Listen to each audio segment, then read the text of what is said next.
Three, two. Hello, everybody. Welcome to the When Calls the Heart After Show here on JLJ Media. That's right. It's me, James. You're one of your favorites, right? And I have is a tradition. I love traditions. I know you guys do too. And it's a tradition we've done we're just saying for years. I've done this show for years. Shout out to Mr. Serafini who says hi, Brian, by the way. Hi, Uh, Melissa. yeah, Mrs. Like Girls, why you watching? But I mean, I've been doing this show for so long, and the Hardys have just embraced me this whole time. We have been through the trenches together, Mr. Bird, over the Yeah. years. And they just finished season 11. Season 11. Like, I say that number, and I'm like, and we're going into season 12. Help me welcome executive producer and one of the co creators of this wonderful show, Ryan Bird. Hello? Thank you, Brother James. Appreciate being here with you. Always exciting to recap another season in the bag. So it's very cool. Whew. And hello, chat people. Everybody's in the chat. Yeah, please come and chat. The weather is, well, it's hot for most people. So if you're somewhere where it's hot, make sure you're hydrated. Make sure the pets are okay. Do all that stuff. Just be careful out there. It's a little warm. It is. It's summertime, kids. It's summertime. So like it might be careful. It might be careful. But yeah, come on into the chat. Come on in. Hit the like button. If you're not subscribed, please subscribe to my channel. I have all kinds of When Calls to Heart, all kinds of content on here from all the seasons we have done the show, plus extras and interviews. And so I'm very excited. If you're new, welcome to the channel. I see somebody, my girl Jeanette, my bestie Jeanette. Hello, girl. I see you in there. I see Mark. I see all my friends. Okay, I see you guys are coming in. So yeah, come on in.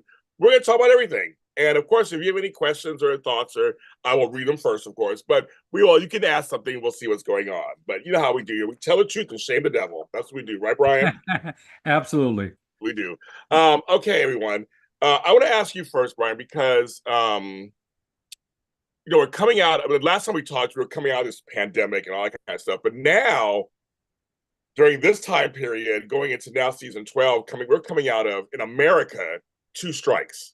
Mm. We had the writer strike and we had the actor strike. I mean, like at the same time. For many of us in America, we didn't work. There were a lot of things and then also for us press, a lot of us couldn't do anything. We couldn't talk to any of you guys. It was like it was so. Oh my! I feel like I'm playing reunion this season, having the interviews. But I want to ask you just from the show standpoint. I know you guys were in solidarity with it because you're in Canada, but how was that navigating that whole thing of? I guess we're going to film, even though I know this stuff is going on in America. Like, how did that work? Well, it felt like, honestly, for all of us associated with One Calls a Heart, like a second pandemic in a weird way. You could say there are these, limitations or handcuffs that are sort of put on a show like this, but this is a show that always finds a way. Yes. And we did, it by honoring, the strikes, but the unions also honored the show in a way by allowing us to continue with our process. And so I'll just say we're glad that season or that period is sort of in the rearview mirror. And in watching season 11 unfold, I would challenge anybody to say that they saw any effect from it. And I would also, I would challenge people to say that about COVID as well.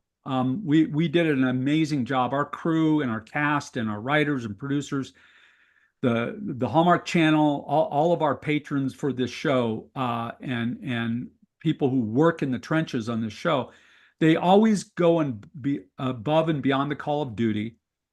It's always hard. As you know, making stories for film and TV is kind of an impossible business sometimes. Yes.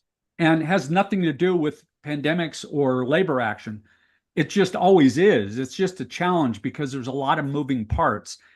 And what I'm so proud of with this whole partnership, this whole family, from the network to the production, to the cast, to the crew, to the Hardies, to James Lott Jr. There's a family here and a family that shows up for each other through thick and thin. And we make it through the challenges, whatever the challenges are. Everybody has challenges in their life. Like it's we're not more special because we had to go through some of these things. Right. We are more special because we go through them, right? That's why we're more special. And we do it with courage and sacrifice, but also love for one another. And that's what makes this show so special. And I think that shines through when you watch it. Yeah, Joanna Schroeder said, "Is it possible that season 11 was the best season yet? It was incredible. Thanks to all." We won't get to the season. I got all kinds of questions we're going to talk about with him. But I just want to get this part out because it was very important. Because, and when you do a TV show, also you want to promote it. You want to also go out there, and like you said, there were some rules. I also work in the soap, so they had special rules too. Because it was all confusing for a lot of people. But you said something I just love that we've been through stuff before at this show. Like we always make it through. Like that's kind of. But I'm sure, like you said, it had its challenges. Obviously, you had to kind of work around it. Yeah, this show was born out of those kinds of challenges way back in 2008, and before the show even got off the ground, the movie had its own challenges through no fault of its own, and life gets in the way of people trying to do their best, right? So you can either become a victim or a victor, in those circumstances, and we just choose the better way, the better way to be. And so I what I love so much about season 11 is that I don't see any problems. Like I don't see the outside, whatever the external problems might have been back in the day. They don't show up on the camera. And to me, that's what good television is. Yes. One of the challenges you have also, which is a great thing, it's just an embarrassment of riches. You have this wonderful cast. It's a large cast. You think about it. It's a large cast. You have a large cast. And I'll say part of the cast is the town. That's also a player. Yes. The town it's a character. The town is a character. How fun and or challenging has it been? Because we're seeing the differences now of the town. I mean, there's cars with the horse and buggies. There's more shops, there's more homes, there's more people. How fun has that been for season 11 as you go into season 12? It's always, for me I'm sort of, Michael and I gave birth to the show, and we've been sort of the proud grandfathers at this point of a show. We get to like we just get to celebrate the babies, the grandbabies now. That's as hilarious. And for us, it's deeply honoring and deeply moving. And so every time there's something fresh or new or a cool story point or more diversity on screen, which to me has been exciting, for us to see, we're just so proud. We're just so proud of how this show has grown up, right? And we're watching it all sort of grown up now. And it's doing what it's supposed to do in the world. And so I love that. Yeah, 42 minutes is not a long time per episode. A TV hour of 42 minutes is challenging sometimes. But I love how we're able to at least give something meaningful to almost everybody in the town. Maybe not every episode, maybe not everybody gets the same amount of love in every episode, in terms of screen time. But it balances out nicely. I was with Lindsay on a podcast earlier, and we were talking about like a guy like Mike Hickam, right? Mike Hickam was basically a helper for Ned Yost in season 1, like a very small sort of little role, a couple of lines per episode, and all of a sudden, the dude is the star of a beautiful wedding in the final episode, in the season finale, and he and May like coming together in this incredibly beautiful, like culturally significant, new way to look at a marriage in a town like Hope Valley, and everybody celebrated, and here come all the men with their drums walking out with Mike Hickam, the groom, and like in that beautiful Chinese custom. And there's Lucas, like being the almost like the best man he could be for for my kick, I'm pounding that drum, even though he didn't get to experience a wedding last year.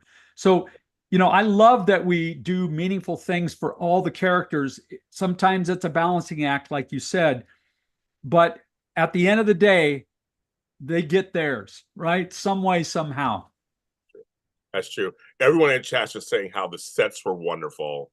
The shots from the road with Lucas and Jeanette were awesome. The new shots of the town. I'm saying I'm really noticing it's I said it's its own character. It's just new when they had the traffic light, coming like the train area, like we know, we notice everything. But so I'm seeing everybody in the chat just like really like they're really enjoying all the different cinematography, the costumes and stuff. So yes, I agree with you guys in the chat. I just felt like the town is growing up. So from the first scene, I guess it's growing up. Like it literally in front of our eyes. Like literally in front of our eyes. It's growing up. 100%. I'm going to go into, I was going to go into it later, but I'm going to go into it right now because you brought it up. People are talking about the wedding. I personally, I'm a person of color, clearly, but I was also raised with a Chinese godmother. I was in her wedding as a ring bearer back in the 70s. I'm going to show that picture, folks, at some point. And so I grew up with the customs. And so for me to watch the show and to see that one of the centerpieces included also, I talked to Amanda, she was on the show, of course, her journey, Mei Su's journey, adding her Chinese heritage. Kudos to you guys. I really appreciate it. I know it's important to you too, personally, because you have, and you're a family also. But I just thought, I never thought from season 1 to now, we had, like I said in my show, we had a Black preacher officiating the ceremony of this multicultural, multiracial couple. Like I said, with the costumes, with the correct colors, all the, I loved it. And so I guess I'm sure that was very important to you guys, wasn't it? It was, and just to bear that out, our art department and our production designer did a fabulous job, along with our writers who did the research. We actually had a consultant who helped us make sure that we depicted that wedding in an authentic a way as we could for the time. For 1922, 24, I guess. And to do that in the right way. So a lot of attention to detail went into that. And, for me, it was just so moving to actually see that unfold. I had read it in the script, but when I saw the first, edit of it cut together, I just was so like, it took my heart away. As you mentioned, I have 2 Korean daughters. I mean, I'm a huge believer in the family of man, like, right?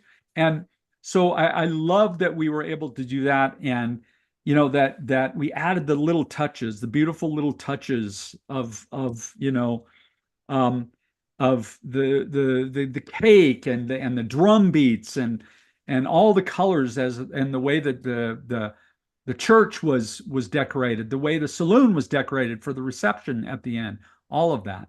Having her brother come, having him put the final piece with the medium double of happiness. Yes. It's all very, and people saying, yes, the cultural touches were appreciated to all of us Asian American watching. Yes, I agree with that completely. Yes, 100%. So we wanted to do it right. And also it's fun. There's always some funny parts. I know, Fiona being best woman, I was so happy about that. I told on my show, when my best friends got married, I was her man of honor. I stood for her wedding. I was her man of honor. And so I was the reverse. So I know what that it was just wonderful. But I love the throwaway line of what's the 20s? I just love that line. It just makes me laugh every time. What's the 20s? I mean, we're in the 20s right now too. So I always like, I think it's kind of hilarious. Fiona's a pioneer. She's a pioneer lady and a trendsetter. So I love that we get to let her speak into the Roaring 20s there. Yes. Well, also you reminded us she was the one who got them together. It was her, and also she was there for Macy when it came to that face. Like she is part of their story. I was like, oh 100%. Yeah, she was part of their story in the beginning. There's such intricate, weaving of the tapestry, the story tapestry, that our writers have always done such a magnificent job of, and they're great about, the verisimilitude with previous seasons, about blending storylines, bringing back characters, letting kids who've left the show come back all grown up, all of those things. I love all of that. And callbacks, callbacks galore to Yes. previous seasons. It's just so elegantly done. Was few shows, folks, you understand this, go to season 11. I mean, that's just not like the norm. I mean, maybe people make fun of Grey's Anatomy, they make fun of soap operas, Law and Order, because they last forever. Those are still not the norm. That's not the No, norm. no, we don't take it for granted at all. When Michael and I, it's almost like we blinked and all of a sudden we're in season 11, season 12. Yes. It just is sort of surreal sometimes. And a friend of mine says, if When Calls the Heart makes it to season 17, you'll be in the top 10 of all time. Yes. And so for all my friends at the Hallmark channel listening, please. Yes, we will do it. Like, let's all do it together. Let's make this work. Let's keep the audience growing so that we have to do it. But anyway, but it's an honor. It's a incredibly humbling to know that this has happened. We could have never have imagined it. We were just trying to make a good show back in the day. Yeah, and we didn't know if the audience would respond or not, right? We just knew that we had to do a good show that would lift their hearts. And somehow it broke through. It broke through all the noise of this culture, with all the millions of messages flying at us every day. And it broke through that noise. And so we are honored, we're grateful. It's a legacy we could never have imagined. And the biggest legacy of all is the Hardies themselves, because they will live past the show. They will absolutely outlive the show. And that is a legacy that any person in this business should be happy about, and should feel satisfied with. They're all, let's beat the Simpsons. Yes. Yeah, probably not going to happen, but good on them. Good on them. I love that. I'm like, I don't know, we'll still be alive then? I don't know. Here's what's funny. Years ago, you made a joke on our show. You were saying, when we get to season 20, we can. I mean, that's literally just 8 more seasons. I mean, that's not that far off when you think about it. Not really. Yeah, you never know. And what's really interesting about, you bring the Simpsons up.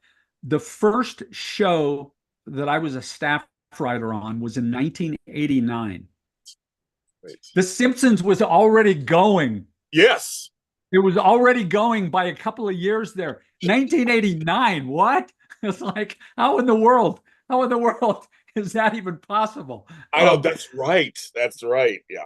Yeah. Doctor Who is another one in that category. Yes. Another one. Yes. Yeah. Yes. Another one. I love. But one of the things I want to bring this up, and some of the next things I want to talk about is one of the things you saw this season were a lot of returns. And that's when you have a long running show, you can start doing that. You can do the callbacks and have the whole thing and see the storyline arcs. I never thought in a grillion years, yeah, it's a word, grillion, in a grillion years, Brian Bird, that I'd be looking to Henry Gowan for wisdom. Like, I mean, his storyline, like, I think I've talked about this on my show before, and many of the fans agree, one of the most beautiful arcs of your whole show is his transformation. Yeah. And he talks about, like, we'll get to a little more some of the season, but just overall, just saying, you guys accomplished this thing where certain characters, well, I mean, almost Rosemary too. When Rosemary first came on, that's my girl. When she first came on, she came on a certain way. And now her arc, we're going to get to her and Bill in a second too. That's another one I will talk to you about. But the whole thing that we get to see these, I mean, these are people we really saw, and Hickam too. We saw this arc with them. That's amazing. So, I mean, any thoughts on just general arcs of that, especially Henry Gowan, especially? Yeah, I love Henry Gowan's character so much. I actually was watching an episode from season 1, just I don't know, handful of weeks ago. Just happened to be showing, and when I just dialed in, and it was when I see the Henry from back in the day, yes, to a Henry now tending and nurturing the hazelnut trees. Yes. And having philosophical conversations with Pastor Joseph.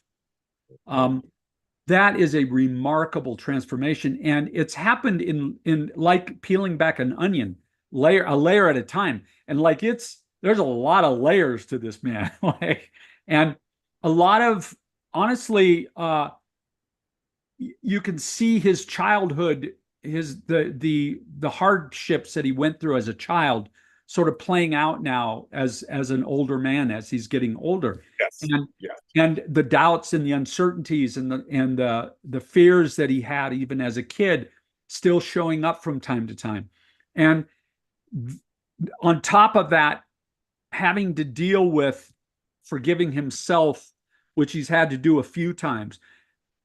Accepting the forgiveness of others is one thing, but you actually have to forgive yourself at some point. And to see him go through that process, to see him praying with Joseph in certain seasons, to see Florence whispering in his ear that she forgives him. Oh, there's nothing better on television than those kinds of stories. And you know, the hero's journey, if you study the hero's journey, that goes back 5,000 years, because it's all based on all the great myths of mankind. One of the 12 stages, that acknowledged stages that are common to all the great stories of mankind. One of the stages is called the resurrection. It's literally called the resurrection, right? And it predates Jesus by 1,500 years, that idea. So it happened before, it didn't start with Jesus. It happened in storytelling, for mankind earlier.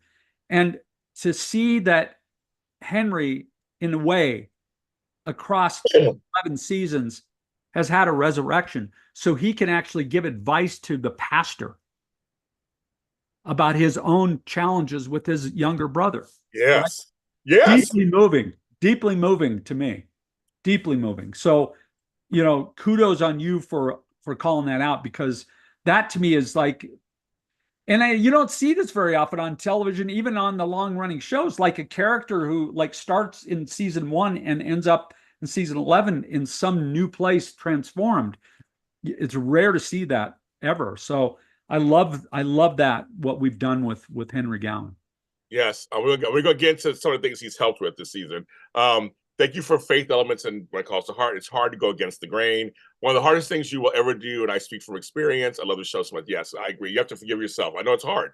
You have to start within. You can't go outward unless you go inward. That's just life. You have to go first.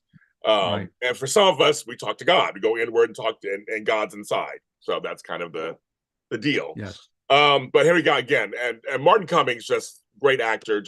Bringing Henry to life.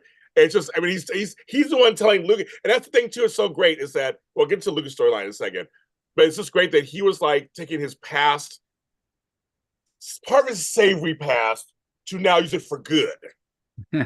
Like we all do. We get a little older. I wasn't always this innocent myself. No.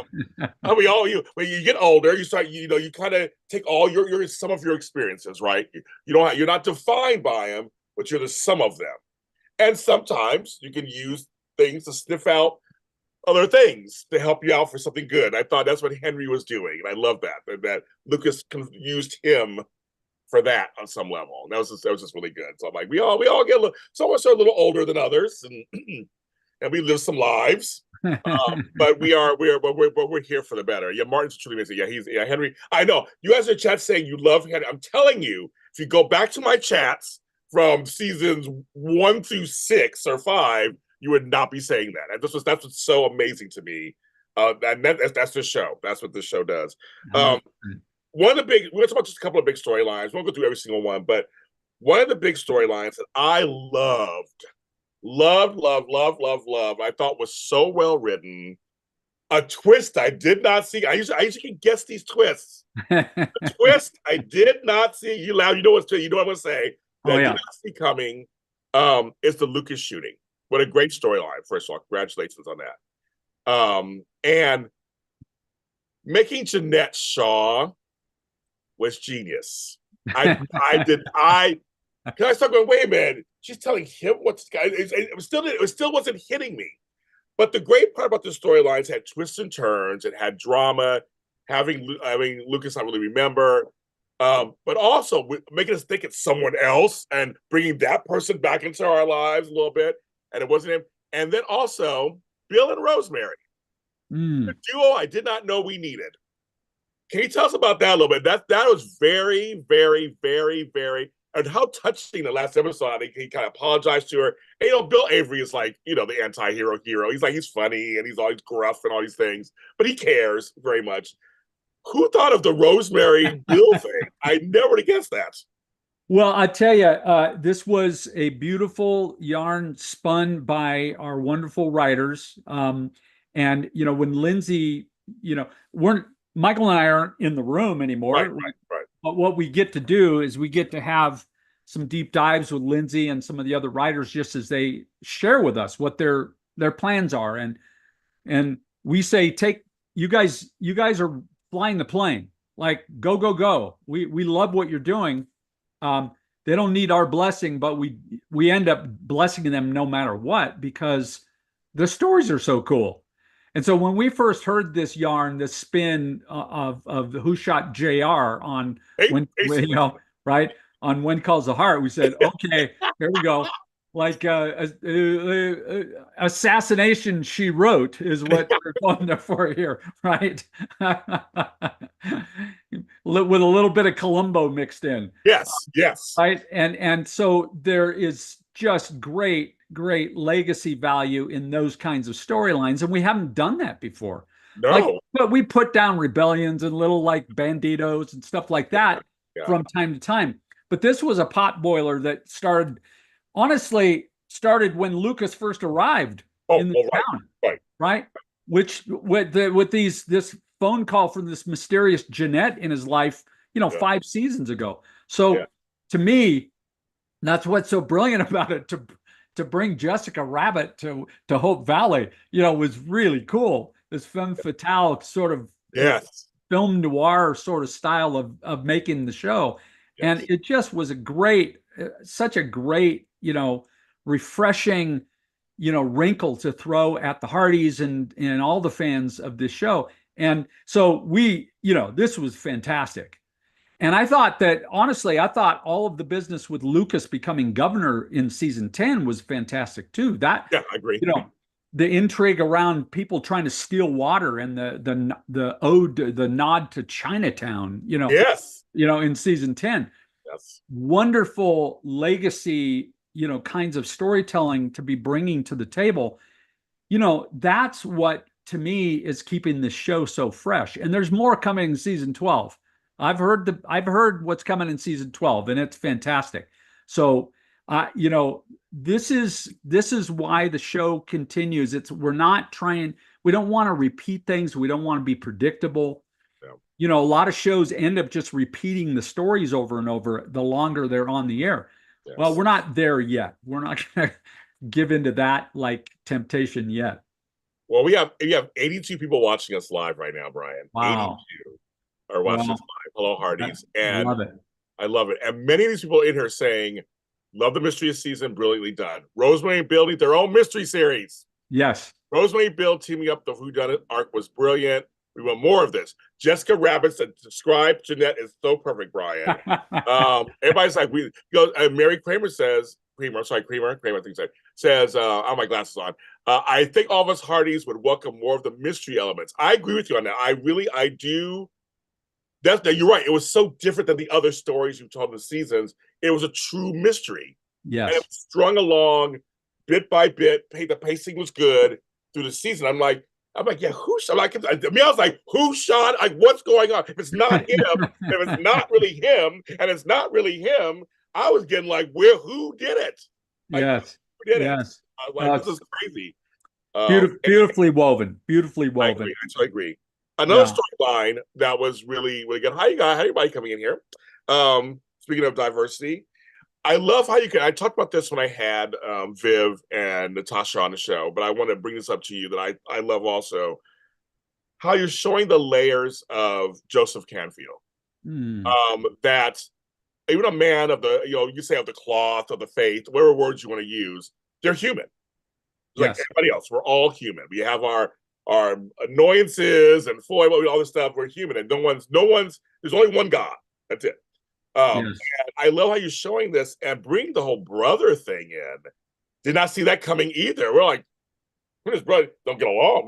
What's going on there? And I love that story. I just want to mention that story. That was a great story and a little redemption there too.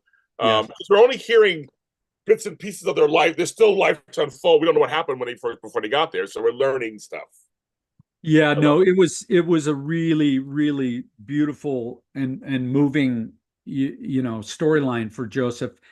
You know, you know, pastors and mafiosos put their pants on one leg at a time, right? They're all humans, right? And Yes. and so they have their blind spots. But what I loved about Joseph and his brother is the idea that something small grew into something big, right? And Joseph felt like he was being unfairly, criticized by his brother for reasons he couldn't understand. It just did not feel fair, and so he was living in that unfairness. And when the truth came to life, is that you left me, bro. You abandoned me. I thought we were going to have a life together, right? That was the beef that his brother had with him, and it's just so moving. It's just so moving. These are things that like I've said before, we're trying to do stories in the 1920s that resonate for now. They do, right? always. Right, and you have to do stories that are relevant to where people live right now, right? And there are many a family. I'm not too proud to admit I have relationships from my own family that have beefs that go back decades, right? Yep. That have not been fixed. And when I watch a show about Joseph and his brother, it makes me want to fix them, right? It does, because it's life is too short to have these breaches between us, right? And that's a lesson for everybody. That's not a lesson for 1924. That's a lesson for now. Maybe more so now than ever. Well, the lesson is, which I kept, like you guys hammered it in, which I loved. Joseph was so on the defense about, I don't know why, I don't know why, I don't know why. Yes. And when they said to him, so that's not really the point you should be worrying about. Like, you don't know why. Like, he's hurt. See, that's Right. a total lesson for today, where we're so caught up in almost semantics, or caught up in our own ego stuff, or just caught up whatever it is. They're like, well, Yes. just talk to him. Like, stop saying that. And that's just like, he's hurt. Like, it doesn't matter almost so much why. Like, it'll come out as so much did. But it was like, we have to kind of get out of ourselves to say, Yes. to have the compassion and grace to go into it and fix it. Well, and it raises a really crucial question that we all should probably, ask of ourselves. Does forgiveness require repentance first? No, it doesn't. I mean, that's my own experience. It doesn't. But Yeah, right. Because when we hold unforgiveness in our hearts, right, towards somebody else, it's like drinking poison and hoping the other person gets sick. yeah, Right? Because forgiveness is good for our soul, yes, even if they don't ask for it. Right? And that's an important human like thing that we all need to think about in our lives. And so I just love that Hope Valley can give birth to those kinds of conversations and those kinds of ideas, because yeah. they will they will fix things. When you tackle those things in your life, it fixes things. Yes, it does. It does. Two things brought up in the chat. Just want to. He can't answer. No spoilers. He can't answer spoilers. You just know that. But these are two things that are brought up. Can Jeanette be redeemed? That actress is really good. She may give me the creeps. I was like, she was so good. I was like, you're in trouble, Lucas. Run, run, you're in trouble. Great action. I mean, she's just so good. And number two, the other thing is, hope they explore Minnie's background, resolve the conflict between Joseph and her father. We know about that. There's a little thing going on. There's mentioned she's wrong side of the track, so to speak, kind of thing going on there. So folks are just kind of those Well, things they're bringing to you. I'll plead the fifth on some of these things, but what I will say is that Hope Valley does more of what it always does best, right?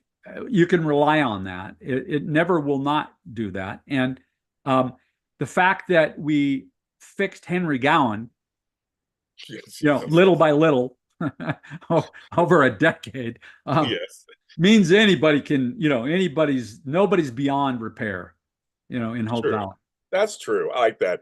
Barbara Lair said it perfectly, of course. Henry's advice to Joseph was perfect. The reason doesn't matter. Hurt is hurt. That's my whole point too. Like, doesn't at some point you got to stop asking that question. Yes. And let's just like put that aside. So yeah, Henry was part of that. That was crazy. Yes. Yes. Also revisiting. Another powerful. I said this on my show. I know how this industry is, unfortunately, but I wish you guys could be nominated for some Emmys in the acting categories. This episode really got to me very heavily. Revisiting Allie's father, jailed father. Yes. The whole Nathan, Allie, that whole situation. That was very powerful too. And what is family? Yes. And you guys did it. And the thing that I thought that was very interesting too, it wasn't just resolved in one episode, it was several episodes, and you let it play out where there were some mean moments. There was just unresolved. But which the next scene, you're like, oh, they're not resolving this right now. It's like it's kind of simmering there for a minute. It was a little scary to watch, but beautiful work from all the actors involved. Oh yeah, young Jada, boy, she showed her acting chops in those handful of episodes in a big way. That primal hunger, like for her origin story. Yes. Right? Young people have this. I have two adopted daughters. I know how powerful that need is. It's almost it's primal, right?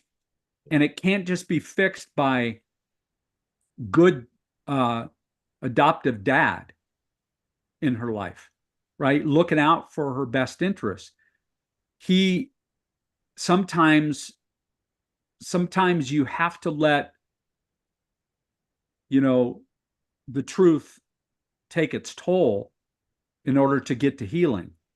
But Brian, it's hard as a parent. I got Nathan's part of it. I've been there in several cases where it's hard to know what time is appropriate. Yes. What to tell, not to tell. I will admit I've told a few little white lies at certain ages of my kids just to protect them. Yes. As a parent, it's hard. And honestly, Nathan has been doing that for Allie for a few seasons now, right? Because he had a run-in with her dad. I remember. Right? Yeah, I remember. And her grandfather, yes. His father. So yes.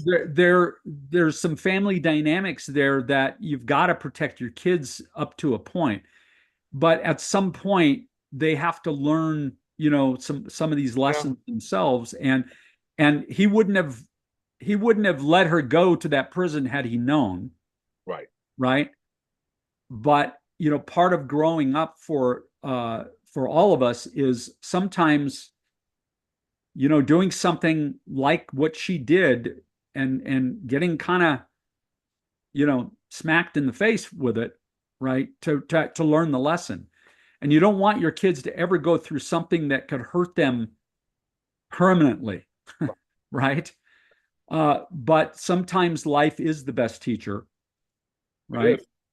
It is. It is. The whole chat is like, Jada was amazing, deserves an Emmy. Sheila says and she brings up a good point. It's always been a part of Allie's story since we met her search for family and identity. It has been. First was her mother. Then it was kind of her father, and then Nathan. Minnie says, she was so real in her emotion being Allie. That's what Elizabeth said. We have to let our children hurt. Yep. Yep. Hard, Breaks your hard. heart. Breaks your heart to see it happen. It Oh, just breaks your heart to see it happen. I've lived through that with, off and on with my five kids over the years, and yeah. it's really hard to do as a parent, but Oh, sometimes it's necessary. it is. And I mean, everybody's saying this. This part was so cutting when she called him Uncle Nathan. Yes. Yep. Like, That was painful. woo! I was like, wow. It's like you guys went there. Oh, like this show totally went there. I was like, wow. I mean, it was like, which is great. I mean, I think some folks think, well, what cause is this some light airy show on Hallmark? I know they go there sometimes. I'm like, that's not it. When everybody said like she said Uncle Nathan, that cut right and just cut all in there. Just cut everything up in there. Well, high school is hell in 2024, and it was hell back then too. At least the high school years. Yes, it is. I had two daughters. I trust me. I know. I have gray hairs in my chin. I earned every one. I love them. That's another good storyline. Also, you gave us what you guys do so well, and it kind of reminded me back in the day when we met Cody and made the whole thing, the whole Faith and Lily storyline. Oh yeah, yeah. So cute. Oh my, that little girl. Where you guys always find the best kids. Your cat. Kudos to the casting director. Yes, yes. Woo! Yeah, that little Lily, Chloe, who plays Lily, shades of little Opal back in the day Yes. with Yes. Downey, right? And shades Yes. of Emily, even going all the way back to the Yes. beginning of the Okay. show. Yeah. You know, and those girls are like those girls are grown up. I And know. so I like the fact that now we've got Goldie and little Jack and now little Lily in the town, Yes. because we've got to maintain that, multi-generational aspect to the show. Yes. And it's an important part of, when a show and it's rare these days that a show is watched by multiple generations. True. I don't know if you call it a 4-quadrant show or not. Yeah. But it is what we hear regularly from families where you get 3 generations or 4 generations sitting on a couch together watching the show. That is like, wow, that is rare. Well, part of the strategy there is to make sure that we're having storylines that even younger kids can identify with, right? And so that and teenagers and moms and grandparents, like we're trying to hit all the zones if we can. Yeah.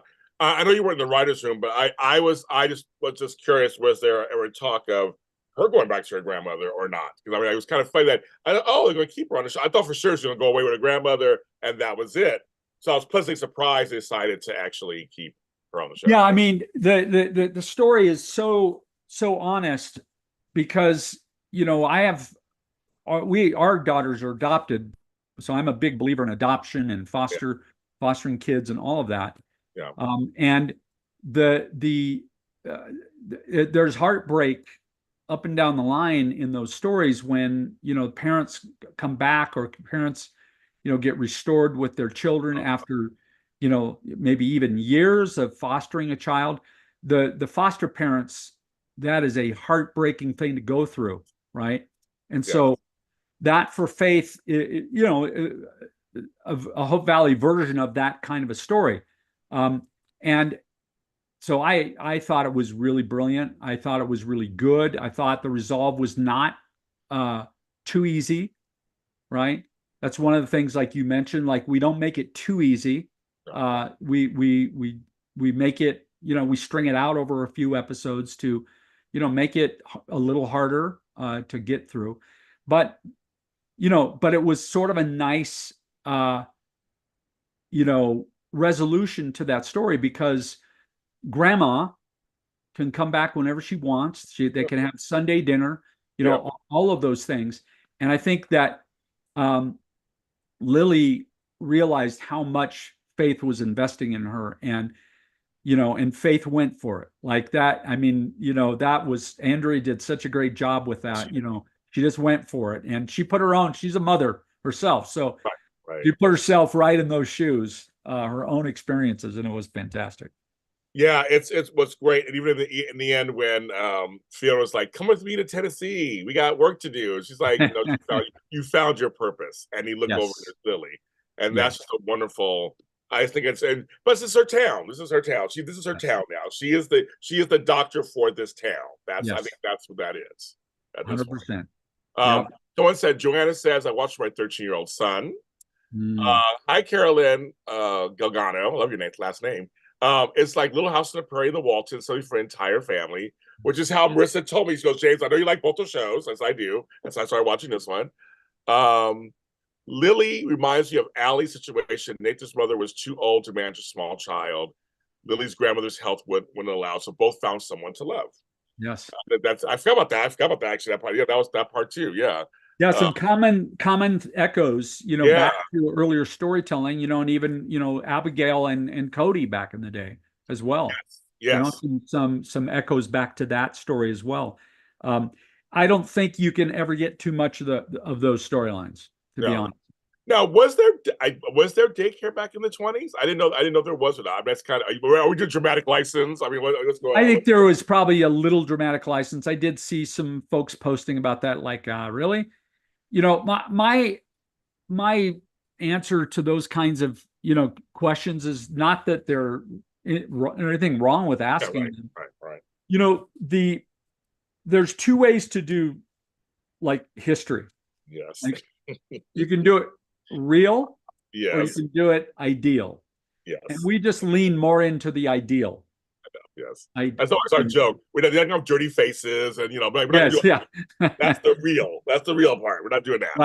Right. Yeah. People not bathing more than once a week. Yeah, exactly. We're not going to do you guys don't want to see that. No. But I also was just kind of curious myself, like, what's that? I wasn't sure. I was like, I don't know that much about that time period. So I have a funny quick story I can tell you about this. So I was back at a family gathering, actually a wedding, for extended family back in Michigan, and I met this older woman who watches the show. Oh, and okay. She said, "Now, I was raised in a Saudi on the prairie, and I didn't have clothes like that. I didn't have hair like that. I didn't have makeup like that. Everybody looks so put together all the time." She said, "That's not what life was like for me back in the day." And I said, "Okay, well, I understand that. I appreciate that." And I said, "I just have a couple questions for you." I said, "Do you watch the show? Do you like the show?" And she said, I like it. And I said, "Do you watch?" And so you watch it? She says, "Yeah." And I said, "Will you continue watching it?" And she said, "Yeah." And I said, "That's all I really care about." Yeah. You're like, say whatever you want. That's fine. Just keep watching. Now, Sheila Calloway says the first daycares in Canada were 1909. Okay, there you go. We're living. We're keeping it real now. Keeping it real. But no, I just think it was a little bit dramatic. And that's fine. It's fine. Because again, with kids in real life, there are labor laws for kids. There's a whole thing. You can't have kids just working all the time running around. So you got to put them somewhere. You got to put them somewhere on some level. Makes sense.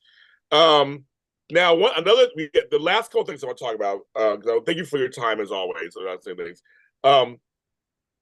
I said this to my show today because we had that last ending little bump cliffhanger.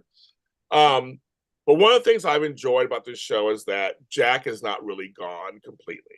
I feel like Jack, I said on my show earlier today, Jack is a fabric and legacy of this show. He was on a third of the show. Just because he's dead doesn't mean he's gone. We have little Jack, like Rosemary knew him beforehand. Bring on the brother. That was great. I'm like, that was fun. I'm like, bringing him back on and stirring some of that stuff up. But also this little bump at the end. So, I mean, how cognizant are you guys, even as executive producers and the show, about keeping Jack's memory? You like him saying his tombstone should be bigger. But he's a hero. It's bigger. No, but in all seriousness, how cognizant are you guys of keeping his memory alive in ways that make sense? Yeah. Yeah, the answer is we are cognizant of that. It's an important, piece of the puzzle. We all spoke into that cliffhanger, if you want to call it that. Yes. I would just say, on behalf of cliffhangers, who doesn't love a cliffhanger? Hello. Yes. What what really good show doesn't do this Oh, at the thank end of, you. every season? Thank you. And so, part of it is, let's give the Hardies something to chew on, and to buzz about, in the, we're sort of, we're on essentially hiatus, with the Hardies. Like, they just have to watch reruns until the next season is coming up. So we know that, we want plenty to chew on and plenty to talk about. So, just on behalf of cliffhangers in general, Oh, they're talking. They're buzzing. They're talking. hard to apologize for just No, of that course idea, not. I want you to right? go. Yeah, of course. I'm saying they're talking. They're talking. Yeah. Yes. And I will say that we've had pretty much a cliffhanger every season, Yeah. that we've done the show, and there have been cliffhangers dating all the way back to, the first season and the second season, where Jack was going to propose to Elizabeth, and he walks up on the schoolhouse, and he sees her crush from Hamilton down on a knee, right? Talk about a collective gasp across the I Hardy, remember. Oh, right? We saw videos of people gasping, like they were showing that their kids were all going, "What? What?" I Right? remember. I remember. I saw some of that last night, right? Oh, yes. So we're not going to apologize for that. But what I will say about Jack is that, Inspector Hargraves was careful to say your late husband, Didn't say that. right? So Jack's not returning to Hope Valley. There was no intention of that. But that doesn't mean, like what you said, that he's in the tapestry of the town. He's in the tapestry of these relationships. Elizabeth and Nathan, he's at the core of that relationship too, not just because of the red serge jacket, but because of the circumstances between them. So whatever this news is that we teased out on the cliffhanger will be important. It doesn't mean that Jack is coming back. Hear that, right? folks? Hear that? So if people take it like that, that's on them. Oh, chat. We have 104 people now watching us. Okay. It's 106. Sorry, it's getting bigger and bigger. They're all writing chewing. We're definitely chewing. But Barbara Laird, a serious note, Laird says, I appreciate the memory of Jack is kept alive in Hope Valley. My girl Jeanette, MSU, my girl. We don't talk about season 2 cliffhanger, Brian, LOL.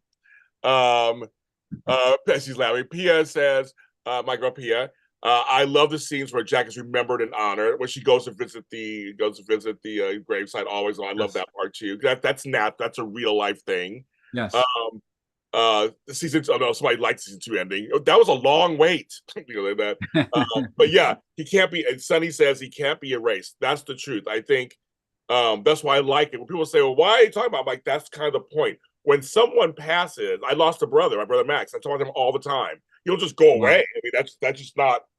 That was 7 years ago. He's still in my life. I miss him every single day. So I always say that it's not. They're not gone. They're just like, you just kind of, they find a different place in your life. And I think with little Jack growing up is still very important. And so to chat's agree with all that. Like, that's the whole thing. But the name of the school too. Name of the school. Jack. There you go. So I mean, he's a part of that. I think it's a great thing, actually, because he is a fabric, a part of the show. And for Nathan and Elizabeth to truly move on with their relationship, right? They must unpack everything, right? Yes. This game of secrets last night, right? Yes. Fantastic game of secrets where Elizabeth wanted to tell him her secret was about her potato, like, and he came loaded with some, like, a real thing, right? Yes. And she gave him that, and so like, he had to admit, well, I kind of felt like we needed to talk about something important. Well, okay, season 12, get ready for something important to talk about. That's what I'll say. Yes. Well, yeah, Jeanette, I know we didn't have a podcast season 2 yet. We came on season 3. I just found out about it. Like we didn't get there yet, so that's why I didn't have a podcast to talk about it. We didn't have, so yeah, we got there. Dahlia says, as a widow, I really appreciated seasons 10 and 11 talking about Jack. I talked to my husband all day. Oh, I love that. Thanks for sharing that, Dahlia. I appreciate that. yes. My mother lost her husband last year, so we're dealing with that this whole year. Mm. Lori P laughing. There's sure a lot of cliffs in Hope Valley. I agree with that. It's kind of funny. That's funny. Another, he can't do spoilers, but blink twice. Will Tom be back? That's in the classified folder. I asked, folks. I asked. 160 people watch. Oh, you guys are coming in, really coming in. Okay. Can't wait. Kissing potatoes. Yeah, so fun. Yeah, no, I just want to mention that when people do pass on, they're important in your lives. Doesn't mean that they just go away forever and that's just it. You put them in a box somewhere and that's it. You can still have them in your life somehow. And he's right with the Nathan storyline. They mentioned it again. It's like, he took over for there's a whole thread in there that they have to work out to go forward. I mean, that's just kind of a thing. And that's what we're at least. I was waiting for this. I'll wait to the end for this one, folks, because we know Brian and I have been here before. Woo! Over the years. I feel like we're battle buddies. I think back when Jack was killed and Homeboy left, and we had to deal with all that. There's a lot of stuff going on here. But I'll tell you something. Again, I said I'm a Hardy first and always. I'm Team Elizabeth first always. I've said that many times. So now let's get into just the logistics of we got Nathan and Elizabeth are now together. Yes. Some say it was slow, but I say no, because I think it was either the last episode or one before that when Nathan said, but it's up to her after what happened last time. I thought that was very smart and very acknowledging that us guys, especially, our egos are fragile. Us guys are not going to openly put it back out there again so fast. Yeah. I love the honesty of that. I also love there's a speech that Elizabeth gave in the previous episode in episode 11. Yeah. That was, I think, like one of the most memorable speeches in all 11 seasons. It was gorgeous. I agree. I totally agree. Yeah. When she tells him that he's an impeccable man and that she's so sorry for leaving him hanging all those years ago. And she wants him to know that she's in love with him. Like, she knows it's her turn, that she has to say it first now. And you could see for him, it was like, oh man, like I'm in heaven now. Yes. Right. Redemption. There's another redemption there for her. Yes. Right. And for him. And, so it's always going to be slower than some people want. Yes. Right. And the slow burn. Right. But I still adhere to the idea that the journey is more important than the destination. So I want to tell you for a second, real quick, because the chat is going crazy. They agree. They felt that there was a lot of redemption even in her in that scene, in that speech. They're going. It's going. You guys are going so fast. I want Brian to hear this. Yes. Deborah says, I agree. They needed to take it at this pace. Elizabeth's monologue was perfect. Joanna says so much was redeemed in that scene. I love it. I love you guys. Please keep talking. I love it. I wanted to say this to Brian so he can hear it for himself. Oh, here we go. I'm not gonna scroll up. Okay. She basically said her vows to him. Someone says basically in that speech. Holly says that speech was so heart touching. Sunny says, I've always felt it was unfair to expect her to move on perfectly after her husband's death. The Lucas story makes sense, even though I love Nathan and Elizabeth. Sunny, I'll give you points on that one. I like that. Let's see. Minnie says all steps in episode 11 to their first kisses went well and fitted together. The last 4 minutes of that episode were done so well. Elizabeth's monologue, oh my heart. Holly says he was quiet, and she said something responds in a kiss. Mm. Mary, oh, that speech was so hard. So everyone is great. And Dahlia says, I love the slow burn. We only get courtship phase once. Let's savor it.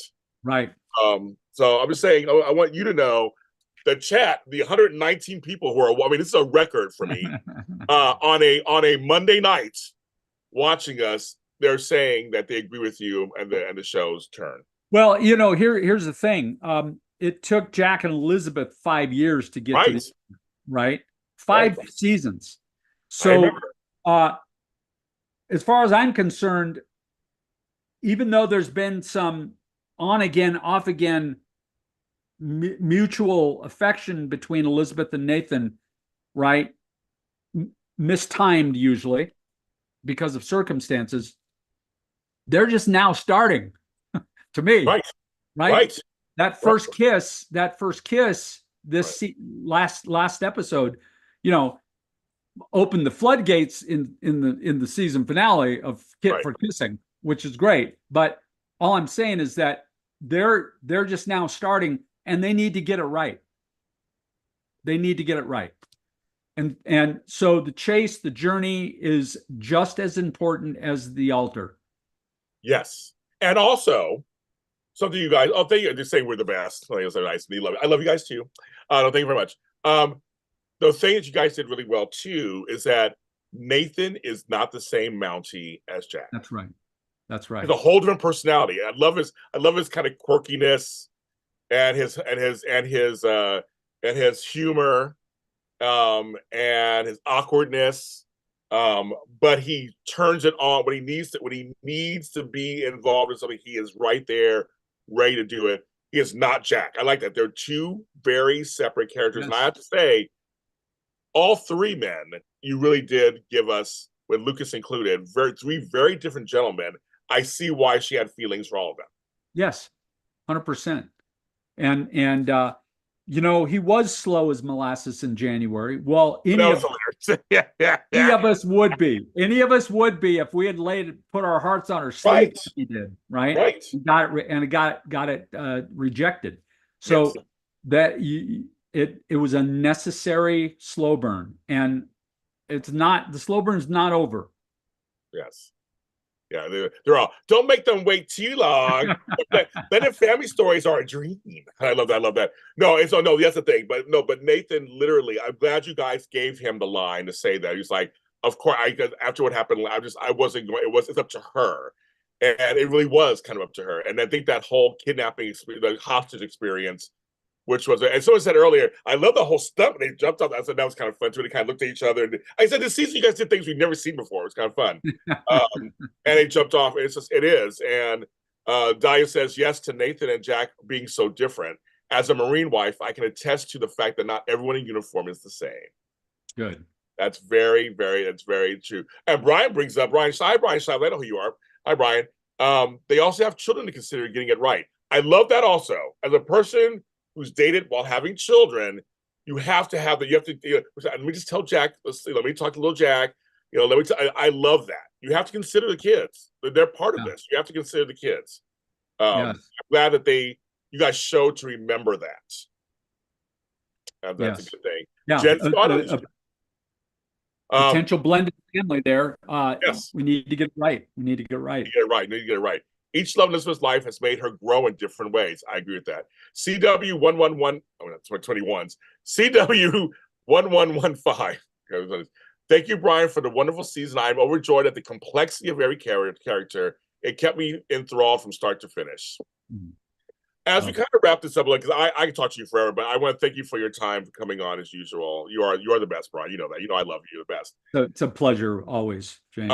I do want to end on a note that I want to give a mention to, because I don't know what the status is of Mamie. Yeah. But saying you brought her back, and she was wonderful. We saw her grown up. Yes. And her scene again, Henry Gowan. See again that all those scenes and how beautiful that was done.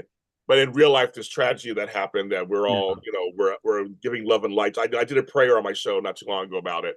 Oh, nice. On the show. I did that. But anything you want to say about that? Obviously. Yeah, it's this is, a TV show or a movie or whatever is full of human beings, right?